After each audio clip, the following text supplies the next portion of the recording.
Hola, bienvenidos. ¿Cómo les va? Hoy vamos a hablar de los capacitores, que resuelven un problema importantísimo. Resulta que juntar cargas es útil, importante, interesante, pero es muy difícil. Las cargas se repelen entre sí cuando son del mismo signo y no hay forma de juntarlas. Si las colocamos en un cuerpo que sea conductor, o sea, que permita el movimiento de las cargas, se distribuyen lo más lejanas posibles unas de otras. En general, ocupan la superficie del cuerpo. Si el cuerpo encima tiene una punta, como las cargas quieren alejarse unas de otras, pueblan la punta tratando de irse lo más lejos posible y en esas puntas generan una densidad de carga muy grande. Tanto es así que algunas de las cargas que están en la punta resultan rechazadas y salen volando. Ese efecto se llama efecto punta, es muy conocido. Los pararrayos, por ejemplo, maximizan el efecto punta poniendo 3 puntas, a veces 4, y esto se puebla de muchas cargas y se produce lo que se llama el viento eléctrico. Esa expulsión permanente de cargas es viento eléctrico. La cuestión es que juntar cargas es muy difícil. Pero una vez, por accidente, apareció un mecanismo que permitía juntar cargas en cantidades respetables. Y consiste en poner 2 placas paralelas, metálicas, y por cada carga de un signo que se coloque en una placa, se coloca una carga de signo opuesto en la placa de enfrente. Esas placas, cada una de ellas 2, permite poblarse de una cantidad grande de cargas. No es que se rechacen entre ellas, sí se rechazan, pero ahora aparece entre las 2 placas una fuerza estabilizadora. La fuerza de repulsión entre cada una de las placas sigue estando, pero la fuerza estabilizadora permite cargar y cargar y cargar y juntar muchas cargas en un espacio muy reducido. A eso se le llama capacitor. Acá tenés un esquema de un capacitor de placas paralelas. El símbolo de la capacidad es C mayúscula.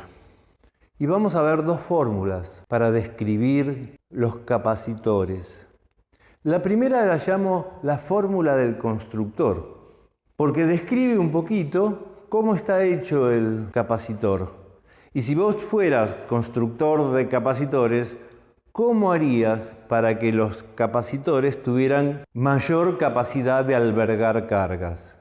Y es obvio, si querés más capacidad tenés que fabricar capacitores con más área. O sea, las placas enfrentadas tienen que ser lo suficientemente anchas, mucha superficie para albergar más cargas. También es lógico que pienses que la distancia entre las placas tiene que ser pequeña. No te olvides que la distancia entre las placas es lo que aumenta la fuerza estabilizadora, la que hace que las cargas de enfrente, lo mires de donde lo mires, no quieran irse, porque están atraídos por las cargas de signo opuesto de la placa de enfrente. Así que la capacidad tiene que ser directamente proporcional al área e inversamente proporcional a la distancia entre las placas. La fórmula del constructor dice justamente eso. La capacidad es igual a una constante de proporcionalidad que no es otro que la permitividad del vacío por el área de las placas dividido la distancia que separa las placas. Si sos constructor lo tenés que saber, porque se vio que si entre las placas colocás un material distinto del aire o del vacío, la capacidad aumenta. La fórmula del constructor se corrige simplemente agregándole en el numerador un factor de corrección que no es otro que la constante dieléctrica que ya conociste en clases anteriores. La constante de permitividad del vacío, ya te la había presentado, vale 8,85 por 10 a la menos 12 Coulomb cuadrado sobre Newton metro cuadrado. Acá te recuerdo una tabla de constantes dieléctricas. La del aire y el vacío es prácticamente igual, es igual a 1. La del agua es 80. La de las membranas plasmáticas, importantísimo para la biología, vale 8. Y los plásticos, esto es lo que le interesa a los constructores, varían de un plástico a otro entre 3 y 20. Y ahora vamos a ver la segunda fórmula. Es la que describe el comportamiento eléctrico del capacitor. Cuanto más capacidad tenga un capacitor, más cantidad de cargas puede albergar. Por lo tanto, la capacidad es proporcional a la carga. Pero entre las cargas albergadas en la placa se produce una tensión muy fuerte, que es el resultado de la fuerza con la que se rechazan dentro de cada placa y de la fuerza estabilizadora que las mantiene a todas juntas. Así que crece también la diferencia de potencial. Luego, la fórmula del comportamiento eléctrico es capacidad igual a carga dividido diferencia de potencial. Ese cociente, carga sobre diferencia de potencial, es variable. Dependerá de la cantidad de carga que logremos albergar o que esté adentro del capacitor. En cambio, para cada capacitor, la capacidad es una constante. Habitualmente cuento una analogía entre la capacidad, la carga y la diferencia de potencial de esta manera. Si vos tenés un departamento de 2 ambientes, podés meter una persona y está cómoda. 3 personas ya no tan cómodas. Hay que combinar los horarios, ver quién va primero al baño, quién va segundo, si hay un horario para las comidas. Si metés 8 personas en ese mismo departamento, ya la tensión es muy grande, empieza a haber peleas. Si querés meter 100 personas, la vida es imposible ahí adentro. La capacidad es la cantidad de ambiente que tiene el departamento, el tamaño del departamento. En cambio, la cantidad de personas y las tensiones que se producen entre ellas equivalen a la carga y a la diferencia de potencial. Si te sirve, tenerlo presente, es muy útil. La fórmula del comportamiento eléctrico establece un compromiso entre las unidades con las que vamos a medir las capacidades.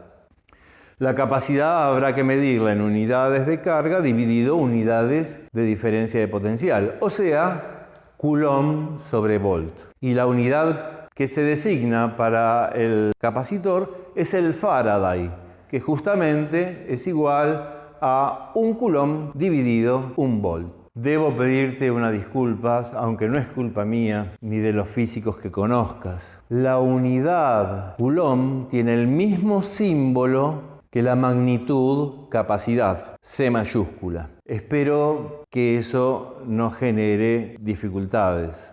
El Faraday es una unidad muy grande. No existen capacitores con capacidades cercanas al Faraday.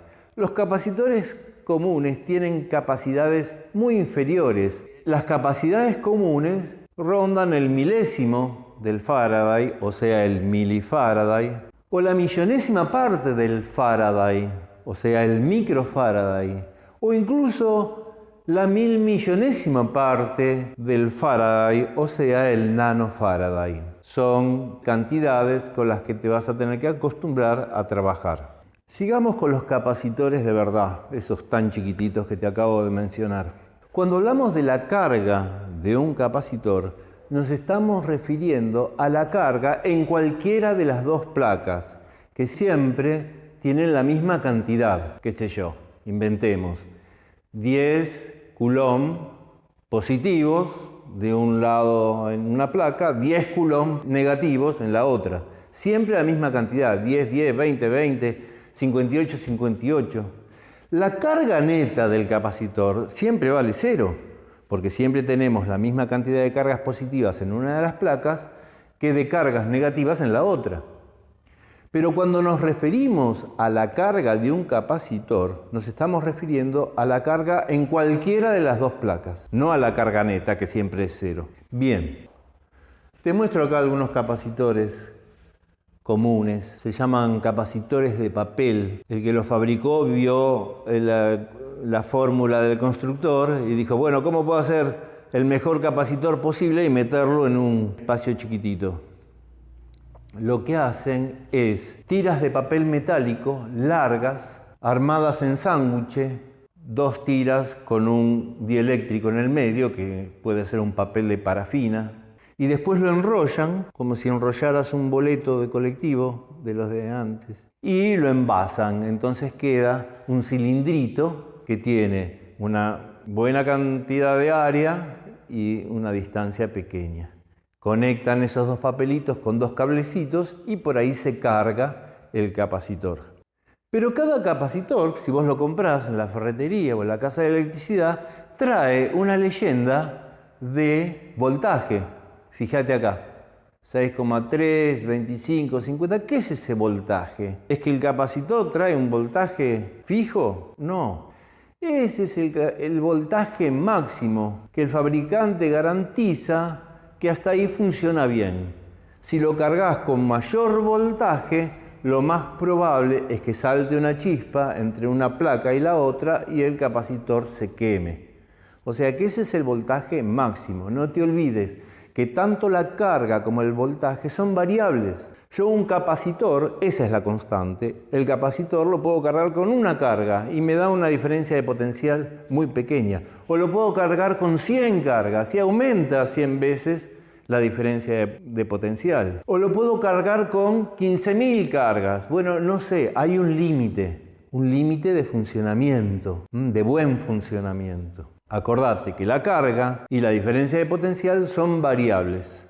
Te voy a mostrar un gráfico que nos muestra la cinética de carga, cómo se carga un capacitor en función del tiempo. Para cargar un capacitor lo que hago es conectar los 2 cablecitos a una pila, por ejemplo. Acá tenés un esquema. El capacitor se simboliza con 2 líneas paralelas e iguales. Y la pila que está abajo con 2 líneas paralelas y desiguales, una corta y una larga. Eso simboliza que la larga está a un potencial mayor que la chiquita. La pila, lo vimos la clase pasada, ella sí tiene una diferencia de potencial constante. En cambio, el capacitor no. Si yo los conecto, apenas los conecto, un cablecito a cada borne, de la pila salen cargas que van poblando el capacitor hasta llegar a un máximo, y ese máximo es exactamente la diferencia de potencial de la pila. Si yo cargo un capacitor con una pila de 9 voltios, cuando termina la carga, el capacitor va a tener una diferencia de potencial entre sus placas de 9 voltios.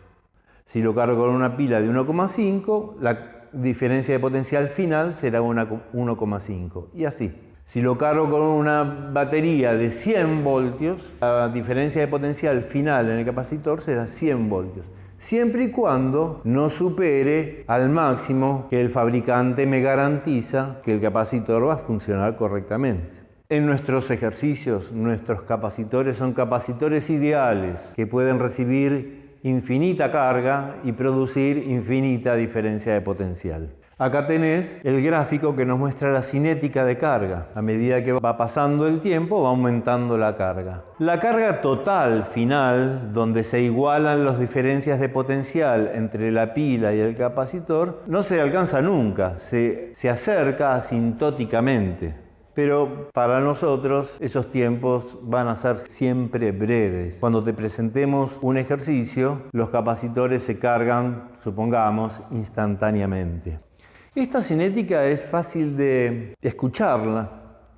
Si vos tenés una cámara fotográfica con flash, para cargar el flash lo que haces es cargar un capacitor. Cuando empieza la carga se escucha un pitido. El pitido se va haciendo cada vez más agudo y cada vez más suave. Cuando se deja de escuchar es que se alcanzó la carga suficiente. Una de las cosas que hacen los capacitores es permitir descargas casi instantáneas, cosa que una pila no podría hacer nunca. En cambio, un capacitor, vos lo cargas, y cuando tiene la carga suficiente, unís las 2 placas y esa descarga es prácticamente instantánea, que es justamente lo que requiere una lamparita de flash para pegar esa iluminación tan potente y breve. Es obvio que al juntar cargas sometidas a una diferencia de potencial, los capacitores son perfectos acumuladores de energía, que vos podés disponer de ella y descargar el flash o lo que sea en el instante que vos quieras. ¿Cómo se calcula la energía que es capaz de acumular un capacitor? Bueno, tenés que hacer esta cuentita. 1/2 por la carga por la diferencia de potencial. Fíjate que ahí carga y diferencia de potencial están multiplicándose. Ahora, utilizando la fórmula del comportamiento eléctrico de los capacitores, podés hacer algún reemplazo en esa fórmula de energía y llegamos a dos expresiones equivalentes. 1/2 de la capacidad por la diferencia de potencial al cuadrado y también 1/2 de la carga al cuadrado dividido la capacidad. Las tres ecuaciones son equivalentes y para calcular la energía de un capacitor podés usar cualquiera de ellas indistintamente. Y ya que te mencioné al flash, te voy a contar cómo funcionan los rayos de las tormentas eléctricas.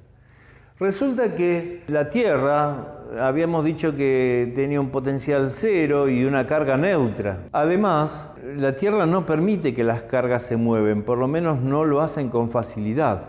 Pero un día de lluvia, con la Tierra mojada, ahí es más fácil moverse las cargas por la superficie de la Tierra. Y las nubes, por un proceso que todavía no se comprende del todo bien, parece ser que hay ciertos procesos dentro de las nubes que separan las cargas y coloca cargas negativas en la parte inferior de la nube. Esas cargas negativas colectan cargas positivas de la Tierra y se genera ahí un capacitor espontáneo, cargado, con una cierta diferencia de potencial. Fíjate que puse más cargas en las puntas, un árbol, el techo de una casa, y si hubiera un pararrayos lo habría recontrapoblado de cargas. Pero en principio supongamos una distribución más o menos uniforme de cargas positivas en la Tierra. Ahora, si estamos en verano, suele ocurrir que la nube se va para arriba. Al ascender la nube, al separar las placas de ese capacitor atmosférico, la capacidad disminuye. Acordate la fórmula del constructor. Si se agranda la distancia, disminuye la capacidad. Pero si disminuye la capacidad y mantiene la misma carga que tenía cuando la nube estaba abajo, entonces tiene que aumentar enormemente la diferencia de potencial. Y es lo que ocurre. A medida que la nube asciende, la diferencia de potencial se hace cada vez más grande. Y llega un momento en que el aire deja de ser aislante para esas diferencias de potencial tan altas, típicamente unos millones de voltios.